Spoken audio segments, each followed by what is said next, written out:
성도들은 세상의 이치와 방식으로 사는 삶을 살지 않습니다. 전적으로 하나님이 주신 구원의 은혜에 진리로 반응하며 살아갑니다. 우리들은 예수 그리스도의 십자가의 구속의 은혜를 받아서 영원한 생명을 소유한 자로 이 땅을 살아갑니다. 이러한 진리에 반하는 주장이 있습니다. 본문에서도 골로새 교회에 침투한 이단들이 진리에 반하는 주장을 합니다. 첫째는 율법주의 풍조이고, 두 번째는 천사 숭배 풍조이고, 세 번째는 금욕주의 풍조예요. 오늘은 이 앞에서 한 가지, 두 가지, 첫째와 둘째의 그런 풍조를 함께 나누려고 그래요. 이러한 주장에 동조해서 비판을 받지 말고 믿음의 삶이 더욱 굳건해지기를 주님의 이름으로 권면하며 축복합니다. 첫 번째로 율법주의 풍조에 동조하여 비판받지 못하게 하라는 거예요. 16절 함께 봉독합니다. 그러므로 먹고 마시는 것과 절기나 초하루나 안식일을 이유로 누구든지 너희를 비판하지 못하게 하라. 아멘. 그러므로 이 헬라어 접속사는 우의 접속사예요. 지금부터 말하는 말씀이 더 중요하다는 거죠.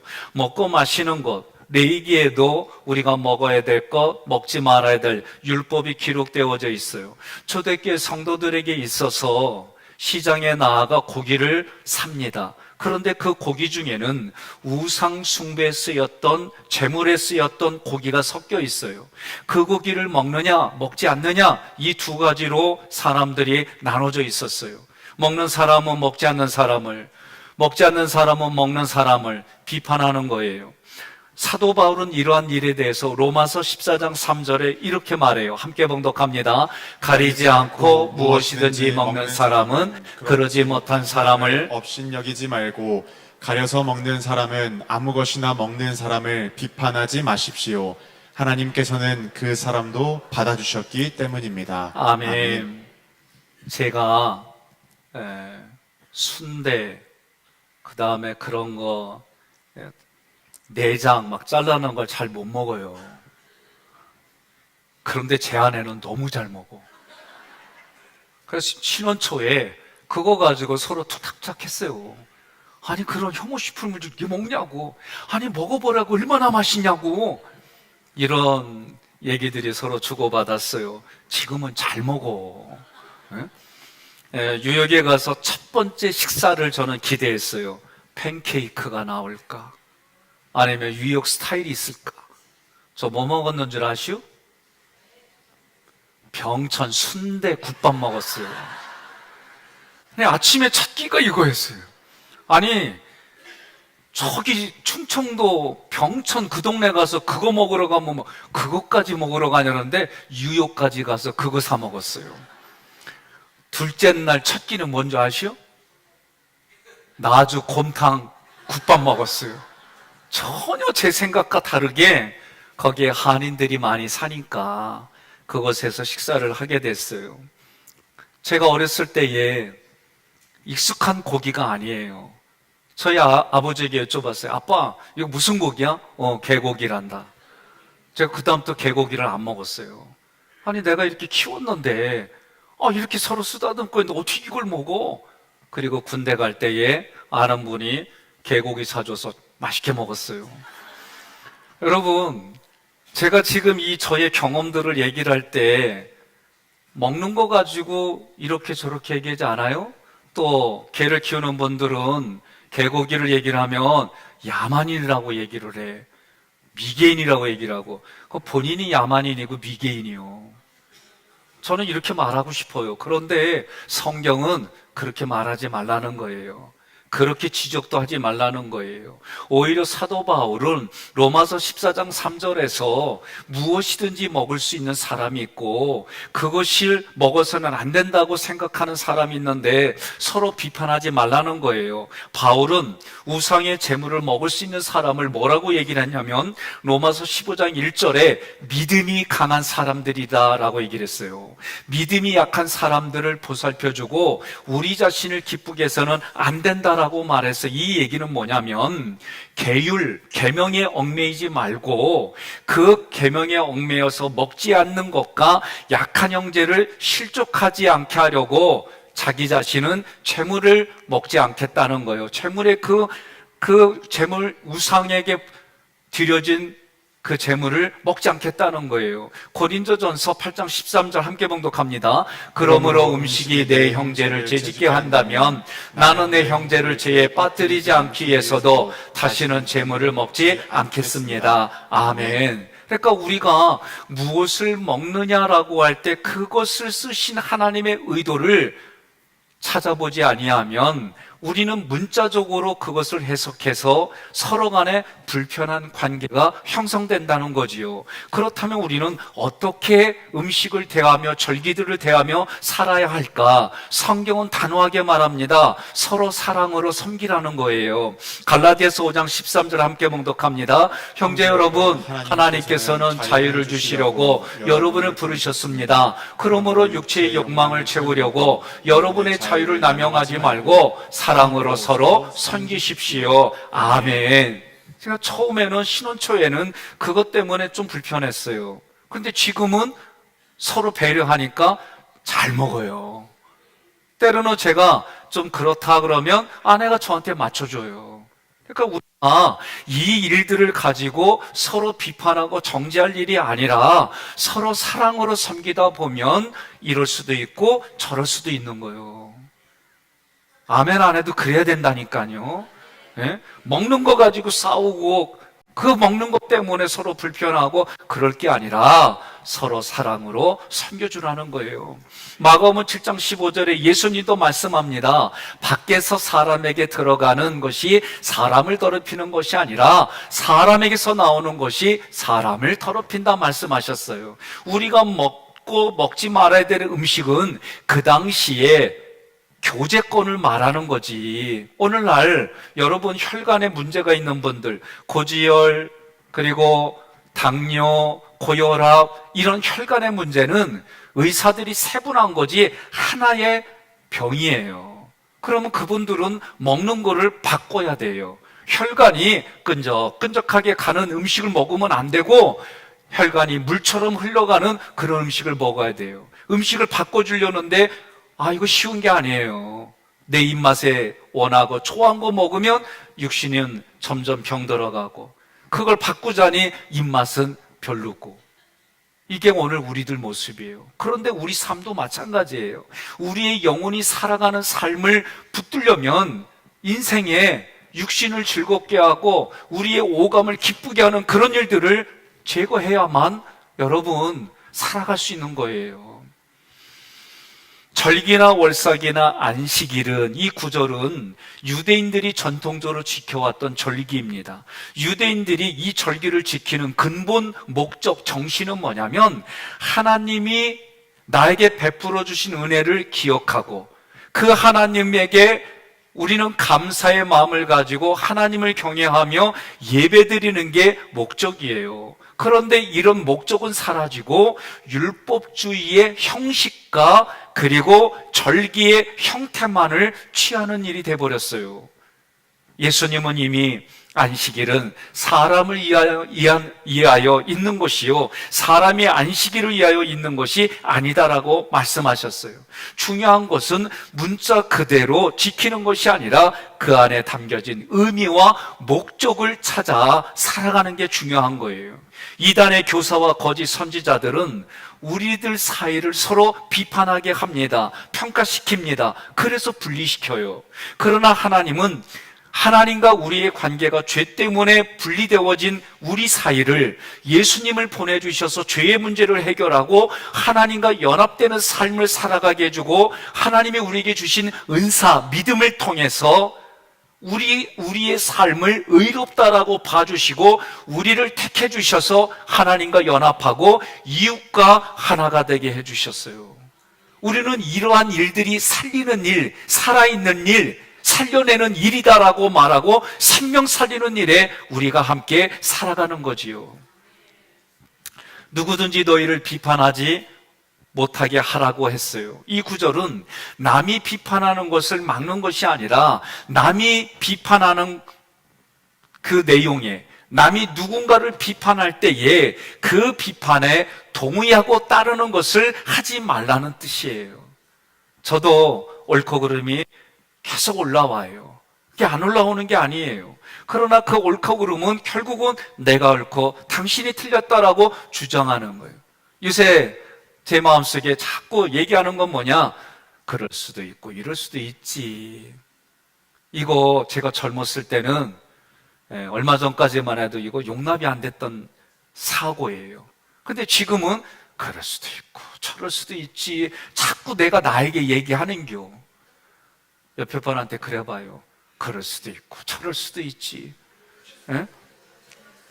그 뭐라 그래요? 에? 그려. 그러면 감사하는데 택도 없는 소리 하지 마라. 그럴 수도 있어요.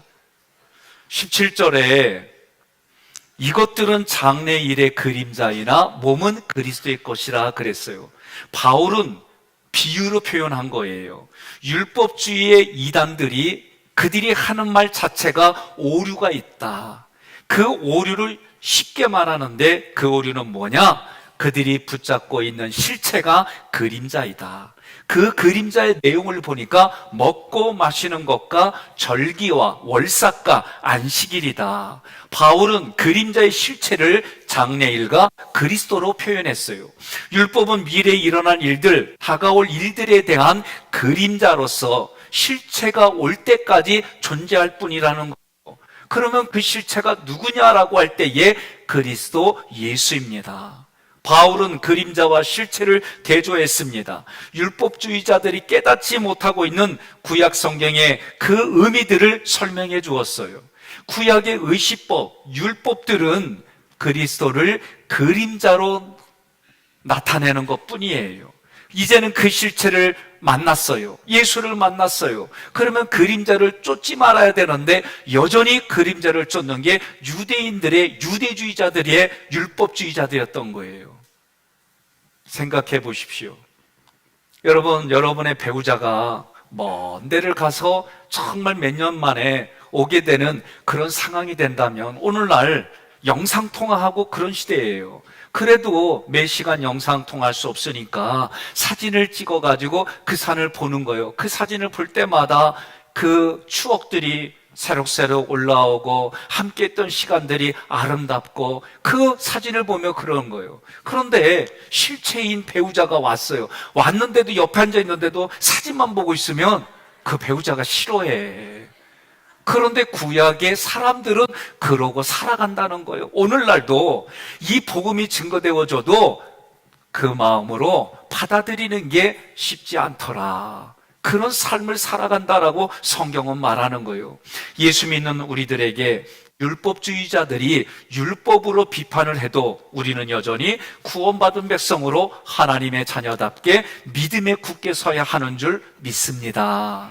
두 번째로 천사 숭배 풍조로 정죄받지 못하게 하라 그랬어요. 18절의 2절 함께 봉독합니다. 이것들은 장래일의 그림자이나 몸은 그리스도의 것이니라. 아멘. 여러분, 18절의 2절은 그 구절이 아니어이? 하나 좀 더, 그렇지. 아무도 꾸며낸 겸손과 천사 숭배를 이유로 너희를 정죄하지 못하게 하라.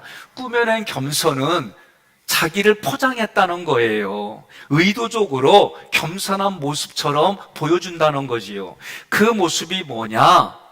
그럴 때에 여러분, 이때의 천사 숭배는 뭐냐면 예수 그리스도로만은 구원받기 어렵다. 천사를 통해서 하나님과 교제하고 구원받으니까 천사를 숭배해야 된다라고 말하는 거예요. 천사는 우리들보다 뛰어난 영의 존재예요. 그런데 이렇게 말하면 그것은 여러분 오류에 빠져요. 그리고 천사를 숭배하기 시작하면 그 천사 숭배의 마지막은 뭐냐? 내가 이런 천사를 경험해서 하면서 자기를 드러내는 교만에 빠지게 돼 있어요. 교만은 하나님을 대적합니다. 그러나 겸손은 하나님께 순종하여 존귀함을 받는 것이 겸손이에요. 따라서 겸손은 하나님의 의도에 순종하는 거예요. 여러분, 어렵고 힘든 상황이 돼버리면 그것을 하나님이 여기까지 인도하셨습니다. 이런 고난을 배열하셨습니다. 이게 아멘이 쉽게 안 나와요. 그런데 아멘 해야 돼. 아멘 해야 이것을 고난을 주신 하나님이 해결도 해주시는 거예요. 여러분 이거 아셔야 돼요. 아니 내가 하나님께 뭘 잘못했다고 나한테 이렇게 어려운 일을 주냐, 내가 뭘 잘못했, 이렇게 시작해요 많은 분들이. 그런데 알고 보면 그게 인지오류예요. 보지 못해서 그러는 거예요. 하나님이 여기까지 이끌어 주셨습니다. 그렇게 고백하면은요, 어려운 일들도 하나님이 허락하셨으니까 하나님의 때에 어려운 문제도 해결해 주는 줄 믿으셔야 돼요. 따라 하십시다. 광야는 문제를 해결하는 곳이 아니라 문제를 해결하는 곳이 아니라 하나님을 만나는 곳이다. 하나님을 만나는 곳이다. 여러분 이 말씀, 이 구절이 가슴에 와닿아야 돼요. 저는 이게 지난 주간에 이게 막 제 가슴에 와닿았어요. 왜 그러냐고 내일 새벽에 얘기할 거예요. 예? 그러니까 나에게 지금 어렵게 하는 사람이 있어요. 나에게 어렵게 하는 지금 환경이 있어요.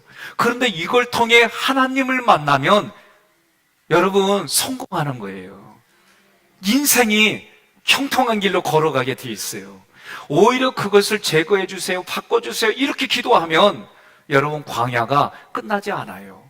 오히려 이 어려운 것 때문에 하나님을 만났습니다. 오히려 어려운 사람 때문에 하나님 만났습니다. 하나님 붙듭니다. 하나님 해결해 주십니다.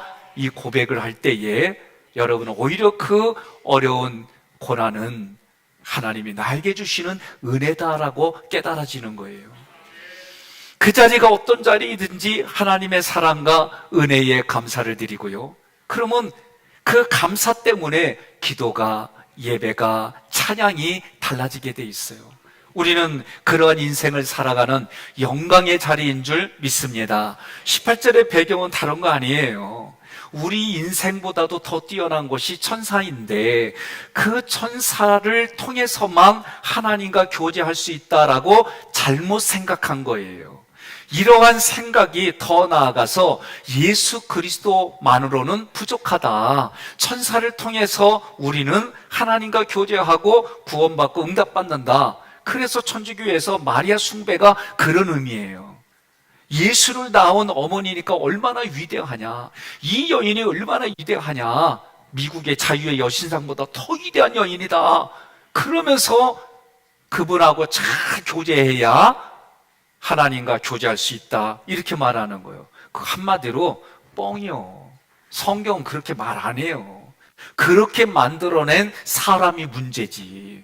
그래서 하나님은요 어떤 대상이든지 간에 숭배하면 우상 숭배다라고 말씀하셨어요. 천사는 피조물이에요. 하나님이 만드신 피조물이고 우리들을 위해서 우리들에게 봉사하는 봉사자인 거예요. 그렇기 때문에 그 천사 숭배한다라고 하는 그런 생각 자체를 여러분 버려야 돼요. 그리고 사람이 예수님 이후에 어떤 사람이 하나님이다, 예수다, 성령이다 그러면 그거 다 거짓말이에요. 그런데도 거기에 가서 성경을 거기에 가서 헌신하는 분들을 보면 불쌍한 영혼인 거예요. 성경은 이렇게 말합니다. 히브리서 1장 4절로 7절 함께 봉독합니다. 그래서 천사들보다 더 뛰어난 이름을 받으시고 그들과는 비교할 수 없을 만큼 위대한 분이 되셨습니다. 하나님께서는 어느 천사에게도 너는 내 아들이다, 오늘 내가 너를 낳았다라고 말씀하시거나 또 나는 그의 아버지가 되고 그는 내 아들이 될 것이다 라고 말씀하신 적이 없습니다. 그러나 하나님께서 맏아들을 세상에 보내실 때 하나님의 모든 천사들은 그에게 경배하여라 하셨습니다. 또 천사들에 대해서는 하나님이 그의 천사들을 바람으로 삼으시고 그의 종들을 불꽃으로 삼으신다라고 하셨습니다. 히브리서 1장 14절에는 이렇게 말해요. 천사들은 모두 섬기는 영들이며 앞으로 구원받을 사람들을 섬기라고 하나님이 보내신 일꾼에 불과하다. 여러분 동의하십니까?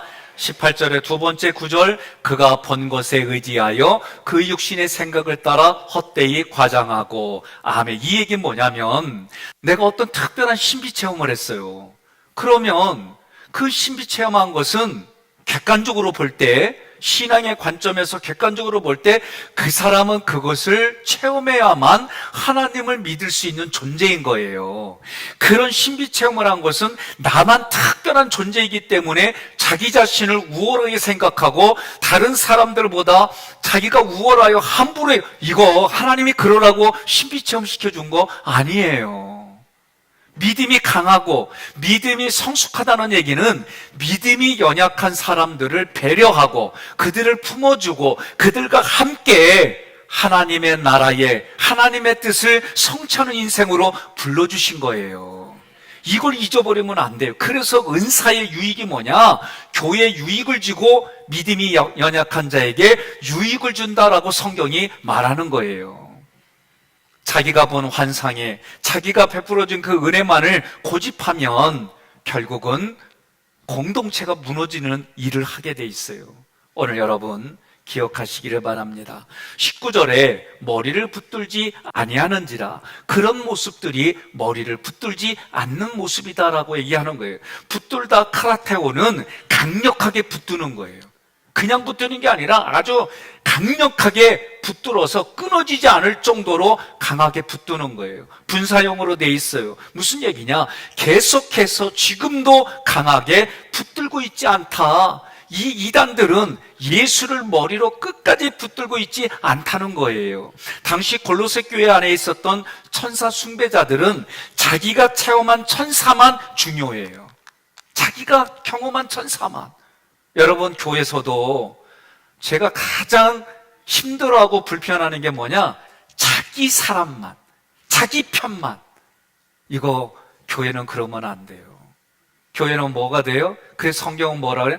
너는 아볼로파, 너는 케바파. 이게 뭐요? 너는 바울파, 너는 베드로파. 제가 이거를 조금 야단치면서 하는 얘기가 이 얘기예요. 여러분 우리 집에 가면은요 쪽파, 대파, 양파가 있어. 이거는요 쪽파, 대파, 양파는 국물에 들어가서 녹아지고 익혀져야 국물이 끝내주는겨. 지가 잘났다고 파가 쓸어봐요. 눈물만 나고 콧질질 흘리고 그거 그 자리에 있고 싶어요? 이런 의미예요. 이런 의미.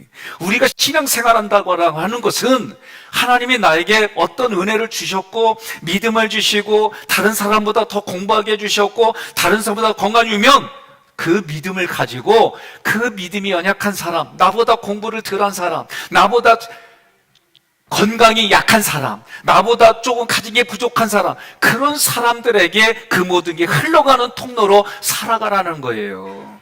이게 믿음이 강한 사람이, 믿음이 약한 사람. 그러니까 음식 먹는 것도 그렇게 하지 말라. 이번 8월 달에 절기 중에 대속제일을 지키라는 마음을 주셔서 제가 이걸 지키려고 어떻게 하는 게 우리가 이 정신을 이어받아서 지키는 걸까? 그래서 그거를 인터넷 찾아보니까 이단들만 대속제일을 지켜요. 야, 이거 잘못했다가는 나 이단으로 몰리겠고 우리 교회가 이단 시비 붙을 것 같아요. 그래서 이 문제를 어떻게 해야 될까? 신학자들과 그 다음에 책에 저자하고 같이 의논한 거예요. 어떻게 하는 게 좋을까? 그럼 대속제일의 정신이 뭐냐? 회개하라는 거예요. 회개하라. 그러면 1900년도에 저 북한에서 회개의 대각성 운동이 있었어요. 그래서 이런 역사를 보면서 회개 대각성의 날로 선포하고 우리가 한 달을 지킨 거예요. 기도하는 분들이 이구동성원하는 얘기가 뭐냐면 하나님이 그렇게 기뻐한다는 거예요. 여러분 광야는, 고난은 하나님이 그걸 통해 만나고 싶다는 거예요, 나를. 그런데도 그 고난 그리고 광야에서 하나님을 만나지 못하면 그래도 하나님이 사랑하니까 징계를 내리는 거예요. 징계를 받을 때는 뭐예요? 회개하면 그래도 살아. 회개하면 돌아오는 기회가 있어요. 그런데도 여전히 끝까지 머리를 붙들지 않으면 하나님이 직접 심판하는 거예요. 이게 신명기 이후에 신의 산 언약 이후의 삶이 그런 삶이 되는 거예요. 오늘 우리가 깨달아야 됩니다.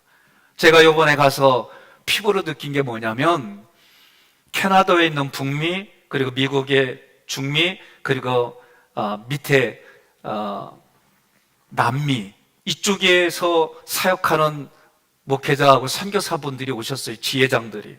이분들 얘기 들어보니까 정말 우리나라만 이게 아니라 미국은 더 심각하고 정말 한마디로 말하면 뒤죽박죽 있는 것들이 너무 많아요. 지금 온 세상이 그렇게 가요. 우리들이 올림픽에 마저도 성전한 남자가 여자로 성전환 해가지고 여자들을 건때 다 얻어 맞았어. 그게 무슨 올림픽이야. 올림픽의 개막식에 예수님의 마지막 최후의 만찬을 풍조하고 조롱하면서 만들어 놓고 이게 세상의 올림픽이 돼버렸어요. 사람의 정체성이 바뀌어버려요. 이제는 나 이제 여자로 살까? 그럼 여자가 돼. 법적으로. 이해가 안 가요? 나도 이해가 안 가. 자기가 내가 남자인데 여자로 살겠어요? 그러면 여자로 법적으로 인정해주는 지금 전 세계적으로 이상하게 뒤죽박죽 되어져 가는 세상에 우리가 살고 있구나. 이제 우리는 치열한 삶의 현장에 제가 얘기하잖아요. 배교의 일들이 공개적으로 일어난 일들이 조금 전 세계적으로 오늘 우리나라도 예외가 아니에요. 여러분 기억하십시오. 그런 세상 속에서 여러분과 저에게 교회의 머리는 누구이냐? 교회의 머리는 오직 예수 그리스도 한 분뿐이시고 교회의 머리신 예수 그리스도가 여러분과 저에게는 오직 그리스도 한 분뿐으로 고백해야 될 줄로 믿습니다. 디모데전서 2장 5절 함께 봉독합니다. 하나님은 한 분뿐이시며 하나님과 사람 사이의 중재자도 한 분뿐이시니 그분이 바로 사람이신 그리스도 예수님이십니다. 아멘. 그리스도 예수님께서 우리에게 찾아오셔서 은혜를 베풀어 주시고 성막에서 대제사장 사역을 감당하고 이 땅에 왕같은 제사장으로 살아가게 하셨어요. 무슨 얘기냐? 여러분과 제가 구원받아서 지성소까지 들어가 더 높은 영광, 더 높은 신뢰, 더 높은 하나님과의 인격의 교제를 나눠서 그거는 대제사장처럼 그렇게 교제를 나눠서 성막을 나올 때는 이 땅에 왕의 권세를 가지고 살아가는 게 우리 성도인 줄 믿으시기를 바랍니다. 예수 믿는다는 것이 여러분 세상에서 권력이 없고 권세가 없고 능력이 없는 그런 가치 기준이 아니에요. 여러분과 제가 예수를 믿는다는 것은 그 어느 것과도 비교할 수 없는 우리 마음의 영혼의 육신의 하나님이 구원해 주시는 놀라운 일들이 여러분 깨달아지고 또 깨달아져서 그 삶의 실제를 경험하시기를 주님의 이름으로 권면하며 축복합니다. 그리스도 예수님께서 우리에게 찾아오셔서 은혜를 베풀어 주셨어요. 우리는 진리로 대답합니다. 내가 예수님 만나고 그 모든 과정이 진리예요. 하나님이 우리에게 사랑을 베풀어 주셨어요. 그러면 나는 하나님 앞에 공의로 대답하는 거예요. 히브리서 10장 19절 함께 봉독합니다. 형제 여러분, 그러므로 우리는 예수님의 피로 떳떳하게 지성소에 들어갈 수 있게 되었습니다. 아멘. 하나님이 그렇게 해주셨어요. 여러분 믿으십니까? 우리가 살아가면서 때로는 율법주의의 신비로운 일들 속에 말씀이 근거가 아닌 다른 것에 우리의 마음을 빼앗길 때도 있어요. 그때마다 얘기하세요. 괜찮아. 아니야. 잘 살아왔어. 네? 어제 저녁에 오후 늦게 강진에 있는 장례식장에 다녀왔어요. 눈과 비 때문에 고민을 좀 하고 그래서 어쨌든 두 차로 나눠서 갔다 왔는데 그 얘기를 해요. 내가 어머니에게 못해준 그것만 기억해요. 저는 늘 얘기를 합니다. 어머니에게 아버지에게 잘하는 것만 기억하세요. 옆에 분한테 인사해요. 나 당신의 잘한 것만 기억할게. 여러분 이게 신앙생활이다라고 저는 근데 이게 쉽지가 않아요. 왜? 하는 말이, 하는 행동이 언행이, 이게 신비가 뒤틀리면 어떻게 보여? 꼬라지가 이렇게 생각이 되잖아요. 그래도 우리는 어떻게 해요? 주님이 주시는 말씀을 공급받고 주님이 주시는 힘과 능력으로 다시 한번 또 보는 거예요. 저는 이게 신앙이라고 생각합니다. 세 번째로는 우리 각개인의 신앙과 교회 성장은 하나님이 자라게 하십니다. 두 번째 구절 함께 봉독합니다. 온몸이 머리로 말미암아 마디와 힘줄로 공급함을 받고 연합하여 하나님이 자라게 하심으로 자라느니라. 아멘. 성도들의 구원의 확신과 계속해서 영생의 노래를 부르며 살아갈 수 있는 능력은 머리이신 예수님을 통해서 주어지는 거예요. 여러분, 이제 앞으로 로마서도 같이 우리가 말씀을 나눌 텐데, 하나님의 영 성령은 예수를 그리스도로 고백하는 사람 마음속에 우리 영에 하나님이 성령을 통해 붙들어주고 계신 거예요. 그런데 하나님이 우리에게 뭘 줬어요? 자유의지를 주었어요.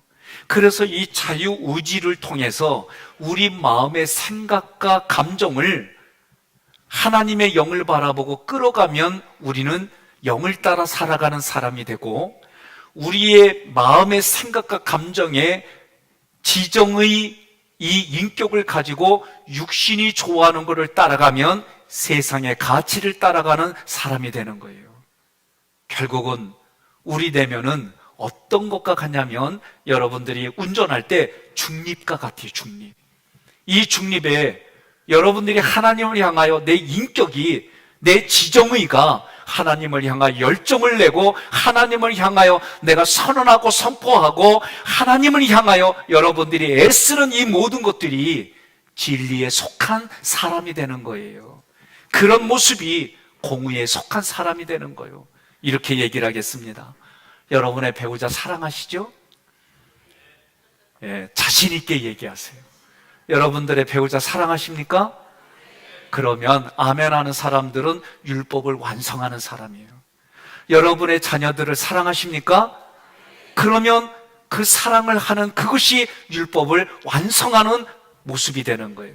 여러분들이 이웃을 사랑하십니까? 그러면 여러분 아멘 한 사람들은 내가 사랑으로 율법을 완성하는 모습이 되는 거예요. 여러분들이 주의 종들과 말씀을 전하는 자들을 사랑하십니까? 여러분들 뒤에서 험담하지 않으면 그게 사랑하는 거예요. 그게 하나님 앞에는 점수가 되고 하나님 앞에는 그것이 인정이 되어져서 예수가 이 땅에 그리스도로 오셔서, 예수님이 이 땅에 그리스도로 오셔서 십자가에 못 박히기까지, 죽기까지 주님이 하나님께 순종했더니 그 무릎 밑으로 모든 생명체가 머리 숙이게 무릎 꿇게 하셨단 말이에요. 이러한 겸손을 본받아서 여러분과 제가 이 땅을 살아갈 때에 때로는 율법주의인 것처럼 사람들에게 정죄하고 판단하고 비판하는 이런 모든 유혹을 버리고, 또 신비로운 체험을 통해 나를 드러내려고 하는 그런 모든 것들을 물리치면, 여러분, 하나님과 나의 관계가, 나와 이웃의 관계가 형통한 관계로 열매 맺는 줄 믿습니다. 그런 믿음의 삶이 되기를 주님의 이름으로 권면하며 축복합니다.